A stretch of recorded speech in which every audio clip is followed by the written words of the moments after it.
시편 33편 12절.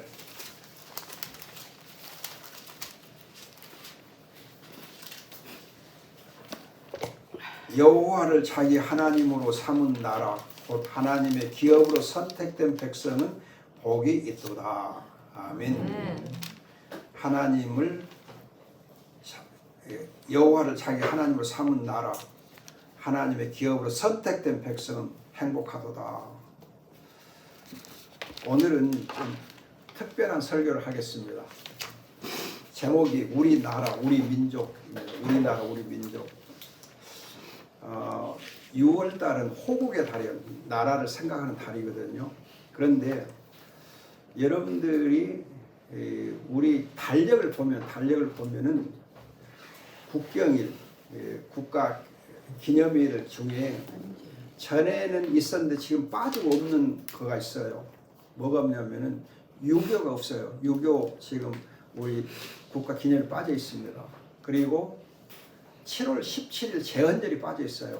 제헌절이 빠져 있고 또 이제 8월에 가면은 8월 15일이 광복절인데 또 정부 수립일이기도 해요. 근데 정부 수립일은 없어요. 안 지켜요. 그래서 6월에 유교가 빠져 있고 7월에는 제헌절이 빠져 있고 8월에는 정부 수립일이 국가 기념일이 지금 빠져 있어요. 제가 이걸 생각해 보면서 정말 우리가 우리나라와 우리 민족을 하나님의 시각으로 한번 생각해 보는 게 좋겠다. 우리 교회가 속해 있는 에덴동산교회가 존재할 수 있게 되어 있는 것은 이 나라가 있고 민족이 있기 때문이거든요. 그래서 하나님의 시각으로 우리나라와 우리 민족을 한번 생각해 보고 그 가치와 중요성이 어떠한가. 옛날에 함석헌 씨가 쓴 책 중에 뜻으로 본 한국 역사라는 책이 있어서 뜻으로 본 한국 역사, 그 책을 내가 대학교 때 읽었으니까 뭐 50년 훨씬 전에 읽었거든요. 근데 그 책 보면서 우리가 뜻으로 한국 역사 생각해보면 참 중요하구나 생각했는데 다시 한번 정말 하나님의 뜻 가운데서 우리가 우리의 역사와 우리 나라와 우리 민족을 생각해 보는 것도 신앙에서 굉장히 중요하다 생각이 되어집니다. 그럼 여러분, 우리나라는 지형적으로 보면은 한반도로 하는 것은 한쪽은 대륙으로 막혀 있고 삼면은 바다로 열려 있는 것이 바로 반도예요. 반도는 삼면은 바다로 열려 있고 한쪽은 대륙에 막혀 있는 것이에요. 그런데 이러한 우리나라의 지형을 두고 일본 사회학자가 어떻게 이제 해석을 하냐면은 중국은 어머니의 몸이라고 하면은 우리나라는 어머니의 젖가슴이고 일본은 어머니의 가슴에 품겨 있는 어린 아야 같다. 젖을먹은 어린 아야 같다. 그렇게 지형학적으로 해석을 합니다. 그러면 이 해석을 근거로 해서 두고 보면은 우리나라는 젖가슴으로서 몸에 붙어 있거든요. 그렇기 때문에 역사적으로 보면 중국에 의존하고 할 수밖에 없는 그런 지형이에요. 그래서 사대주의가 발달했거든요. 사대주의가. 그리고 중국을 대국으로 이렇게 그동안 계속 섬겨오고 중국의 눈치를 우리가 역사를 많이 보았거든요. 중국 아니면 우리는 존재할 수 없다. 그렇게까지 생각을 했어요. 그런가 하면 삼면은 바다로 열려있기 때문에 이 어머니의 가슴에 안겨있는 이 악어와 같은 일본이 어떻게 하느냐. 물어 뜯어. 젖을 좋게 먹으면 좋은데 먹다가 물어 뜯어. 이빨이 나니까는 이빨이 나기 전에는 안 물어 뜯지만 이빨이 나고 나니까는 이것들이 물어 뜯어. 그래서 우리나라의 역사를 보면은 5천년 역사가 중국에 대해서는 사대적이고 일본에 대해서는 침탈당한 역사예요. 침탈당한 역사. 물어 뜯기는 역사였어요. 그래서 5천년의 역사를 보면은 침탈의 역사, 사대주의 역사였다. 그렇게 간략하게 요약할 수 있습니다. 그러나 이게 우리나라에 복음이 들어오고 나서, 즉 교회가 세워지고 나서 100년의 역사를 보면은 어떻게 달라졌느냐. 제가 가끔 말씀드린 거지만은 우리나라에 이제 평양에 신학교가 세워지고 목사님들이 처음에 배출될 때에 7명이 배출돼요. 근데 7명 목사님이 배출될 때에 그 7명 중에 4명이 선교사로 파송돼요. 한 분은 러시아로, 두 분은 중국으로, 그리고 한 분은 일본으로. 그래서 선교사들이 러시아, 중국, 일본을 향해서 배출돼요. 나가요. 이건 어마어마한 일이거든요. 또 이제 마포 삼절이라고 하는 선교사님이 서울에 자기가 선교 본부를 두어서도 신학교를 평양에 두어서 우리 이제 장로교회의 이 총회 지경신학교가 평양에 세워져요. 그럼 왜 평양에 세우느냐? 중국 선교를 생각하고 평양에 세워요.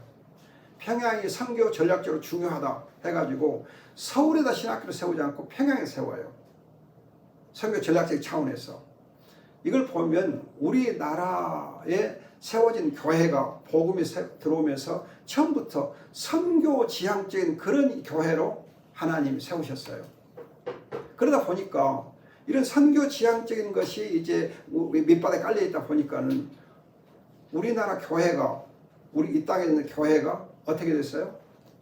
중국을 향해서, 러시아를 향해서, 일본을 향해서, 아니 그냥 온 세계를 향해서 선교하는 나라로 하나님 세우신 거예요. 선교하는 나라로. 그래서 이제는 전에는 대륙으로 북쪽에 막혀 있었지만 이제는 그 대륙을 향해서 진출하게 되는 거예요. 또 이제 삼면의 바다가 있어 열려있기 때문에 침탈당하였지만 이제는 복음을 가지고 해외로 진출해 나가는 역사를 이루어준 거예요. 그런데 더 놀라운 것은 이렇게 복음이 들어오면서 중국과 러시아와 일본과 이렇게 5대 양 6대주를 향해서 뻗쳐나가게 되어 있는 이 역사와 함께 우리나라 산업이 발달해요. 그러면서 삼면의 바다를 이용해서 정유업, 제철업, 또 자동차 산업 등 이런 이제 요즘 또 반도체 해가지고 어마어마하게 산업이 수출 주도형이 되면서 엄청나게 나라가 발전을 해요. 산업적으로. 복음이 들어오면서 우리 이제는 이 한반도가 침탈의 역사에서 5천년의 침탈의 역사에서 이제는 100년 동안에 어마어마하게 진출하는 나라, 뻗어나가는 나라, 확장되는 나라, 선교적으로 산업적으로 어마어마하게 하나님이 복을 주셨어요.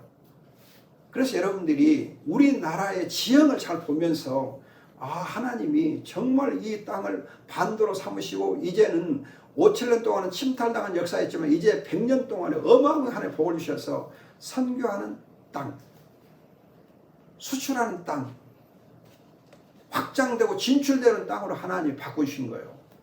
어마어마한 복을 주셨어요.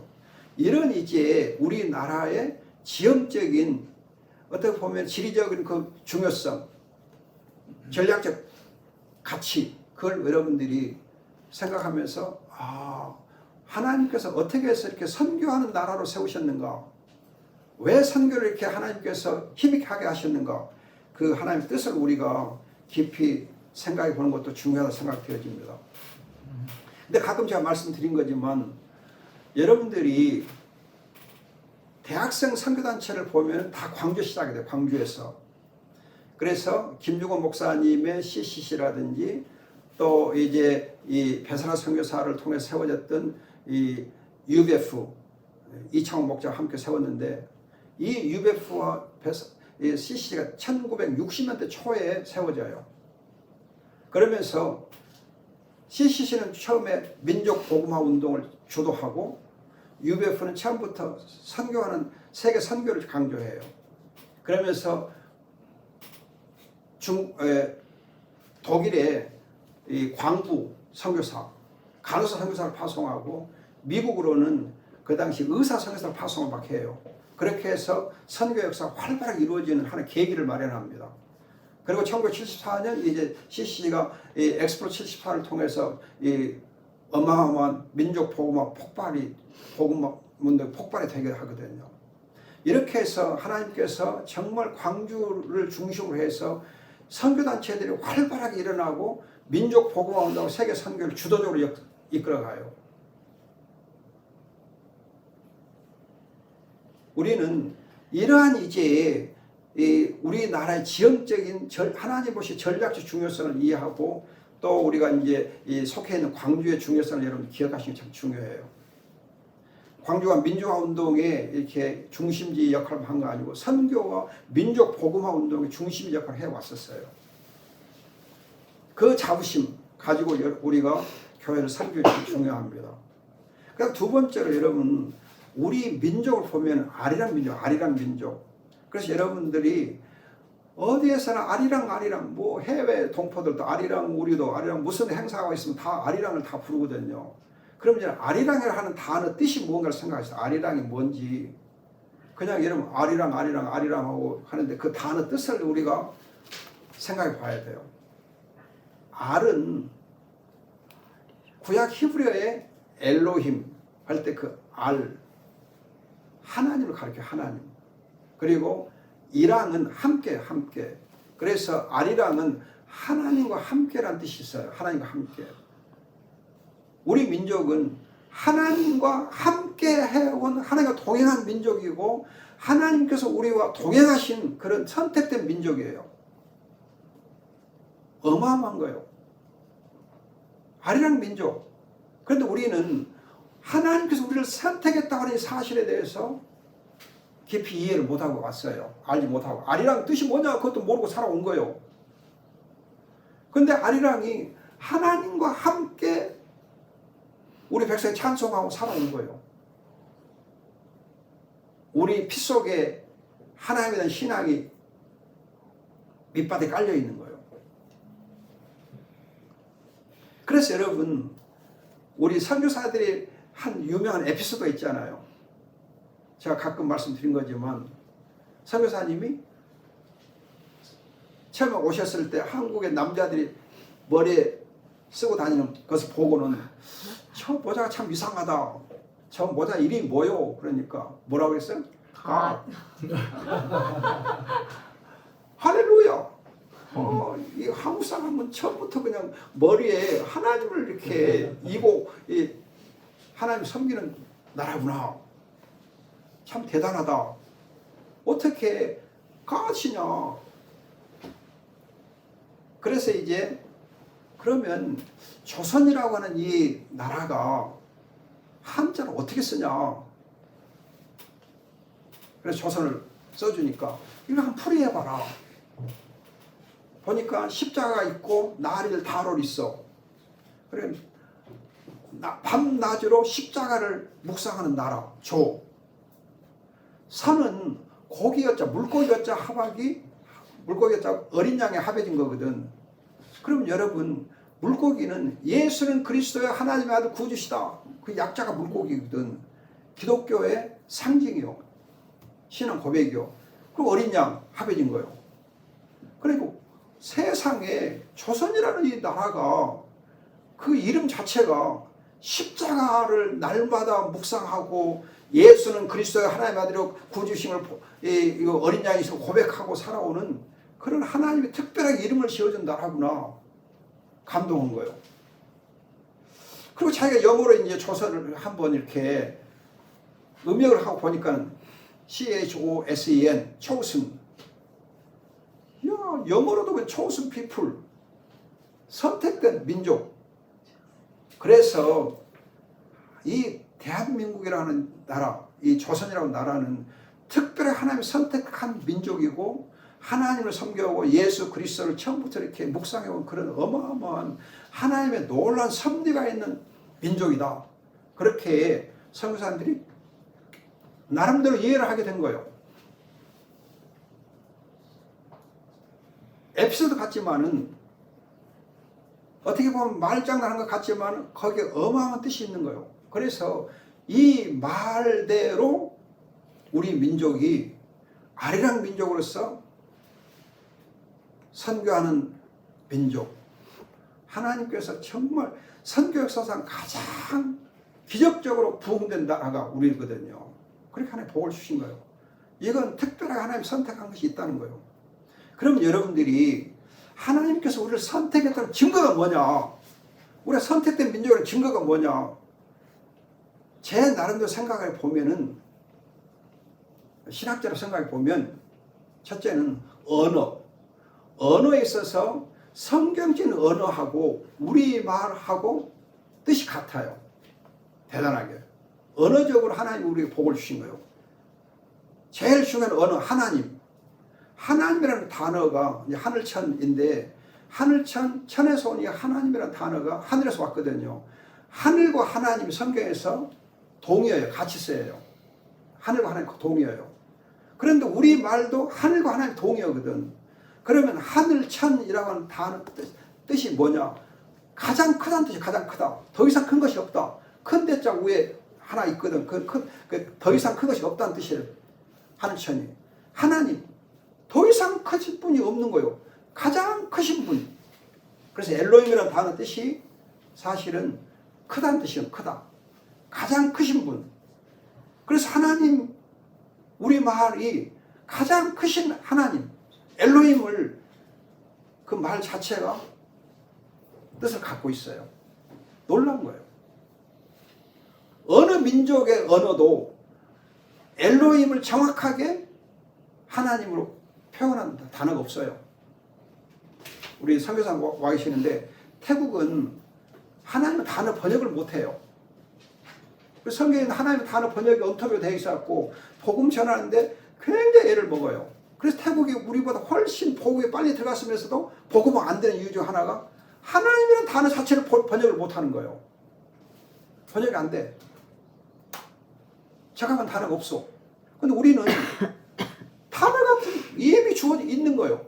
그러니까 번역하는 것이 아주 쉬워.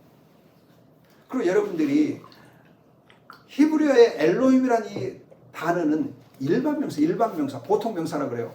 그럼 우리 말도 하나님이나 하늘이 본래는 보통명사. 그런데 그거가 인격화되면서 고유명사로 사용되거든요. 기가 막히게 맞아떨어지는 거예요. 그리고 제가 가끔 말씀드렸듯이 죄란 단어, 성경에서 가장 중요한 단어 중 하나가 죄인데, 죄란 단어가 우리말 보면은 그물망하고 배반할 때가 합해진 거예요. 즉 사탄의 올무에 걸려가지고 하나님을 배반하고 떠났다. 그것이 죄란 단어 뜻이요. 우리말 죄란 단어 뜻이 그거예요. 그런데 여러분 성경에 보면 정확하게 구약의 히브리어나 헬라어나 또 여러 가지 예화를 성경에 나와 있는 예화를 보면 죄는 아버지 하나님을 배반하고 떠나가는 거예요.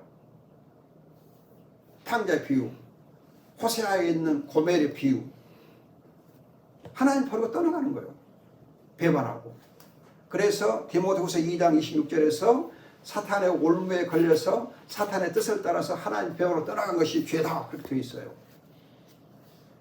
우리 성경 번역이 좀 잘못되어 있거든요. 그 디모데후서 2장 22절에 회개에 대한 얘기인데, 회개는 죄에서 회개하는 것. 그 죄가 뭐냐? 사탄의 올무에 걸려서 사탄의 뜻을 좇으면서 하나님을 떠나가는 거. 그렇게 되어 있거든요. 정확하게 우리말 죄가 성경의 죄와 같아요. 그 죄를 설명할 때 너무너무 쉬운 거예요. 그래서 회개하기가 참 좋은 거예요. 그런가 하면은 여러분 우리 말의 언약이라고 하는 말, 성경에 있는 언약이라는 말과 우리말 언약이 뜻이 같아요. 그런데 서구 사회는 계약 사회인데 반해서 우리는 언약 사회예요. 우리는 계약을 몰라요. 컨트랙트 계약을 모르고 오히려 언약을 얘기해요. 그래서 결혼도 언약이고 부부관계 다 언약이고 이 부모와 자녀의 관계 다 언약으로 이해를 해요. 우리는 언약을 굉장히 강조해요. 그런데 서구 사회는 계약 중심.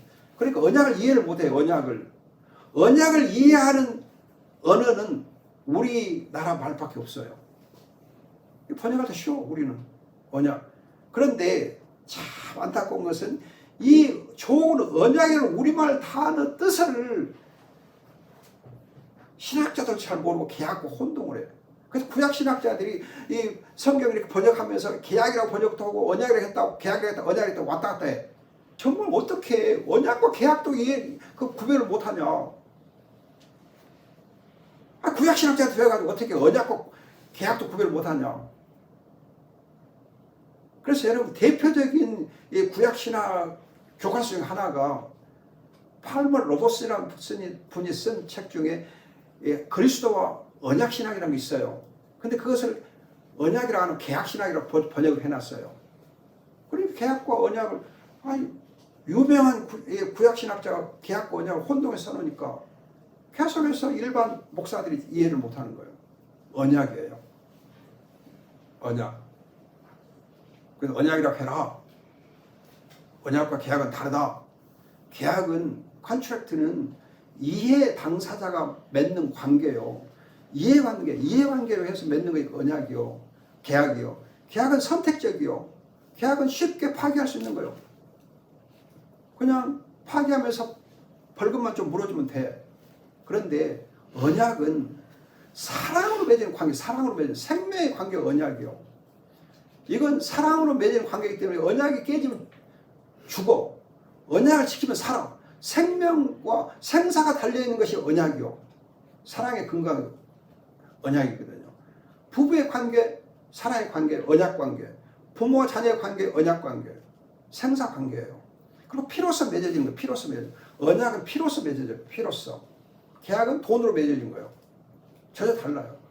그런데 우리말의 언약이 기가 막히게 성경의 언약이라는 단어가 같은 거예요.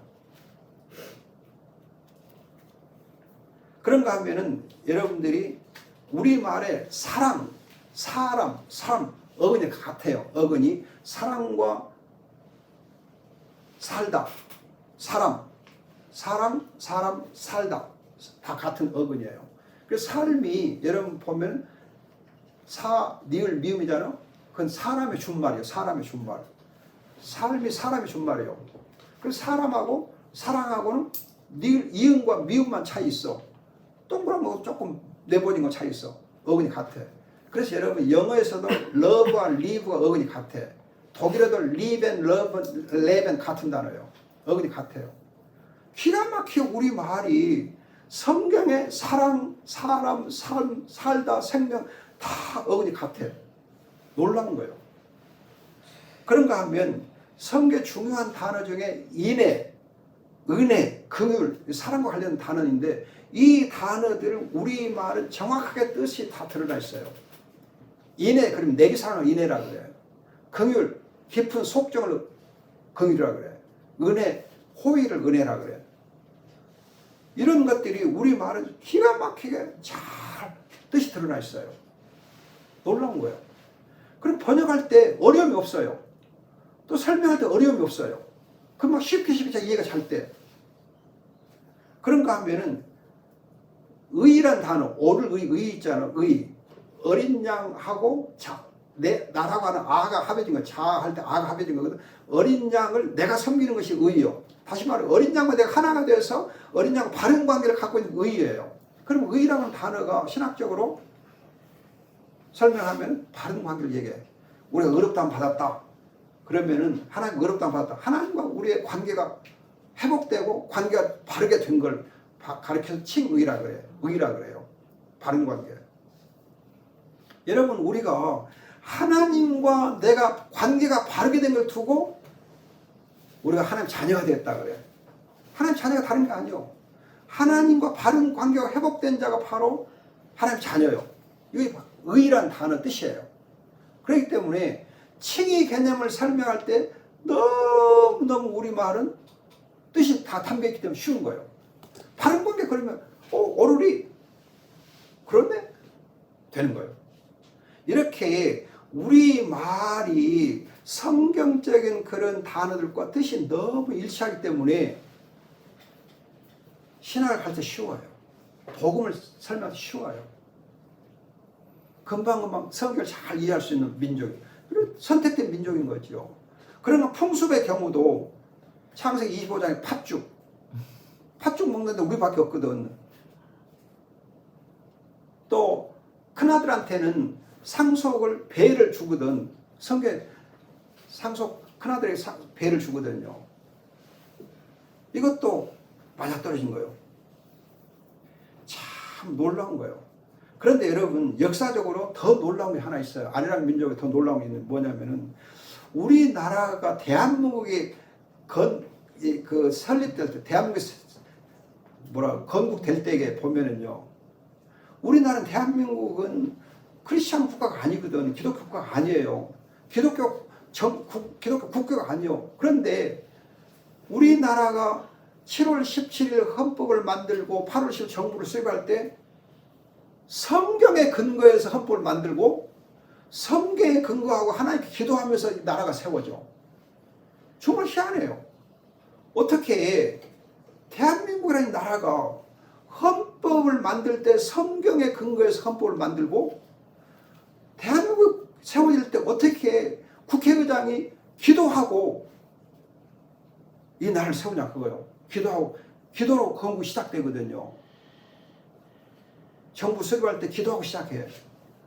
어떻게 정말 기독교 국가도 아니고 기독교 역사가 몇십 년도 안 되고 짧은 역사 속에서 아니 이 나라가 일본 치하에서 이제 해방되어가지고 국가를 세울 또 이 공산주의하고 싸우고 하며 세워질 때에 성경에 근거하는 헌법, 자유민주주의 또 주의 이름으로 기도하고 국회를 시작하고 기도하고 정부를 수립하고 이건 하나님의 어마어마한 섭리거든요. 대단한 거예요. 정말 이건 기적인 거예요. 이걸 보면 하나님께서 우리를 아리랑 민족으로 세웠구나. 아리랑 민족 복을 주시고 선택했구나. 알 수 있어요.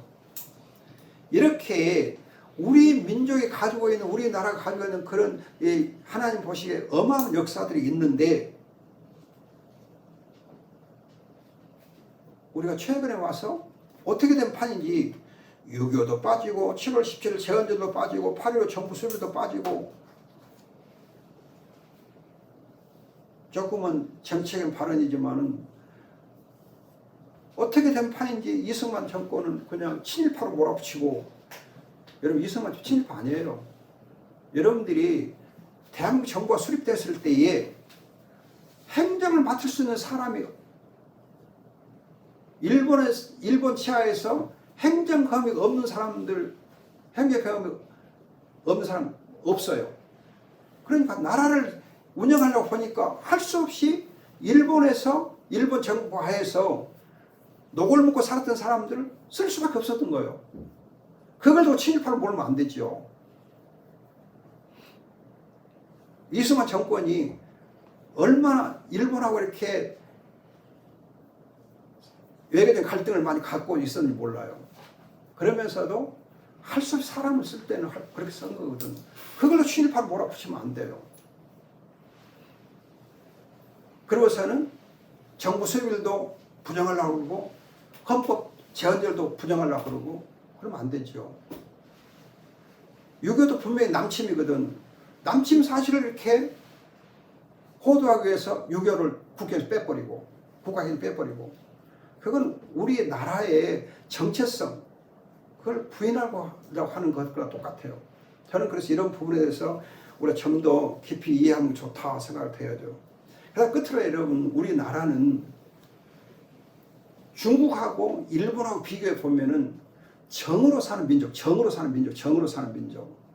여러분 중국은 신의, 신뢰 관계를 바탕으로 해서 사는 곳은 중국이에요.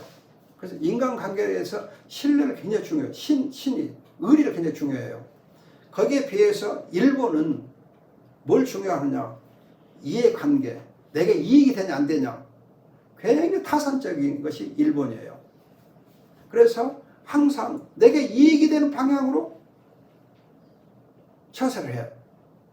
그래서 일본의 문화를 수양버들 문화.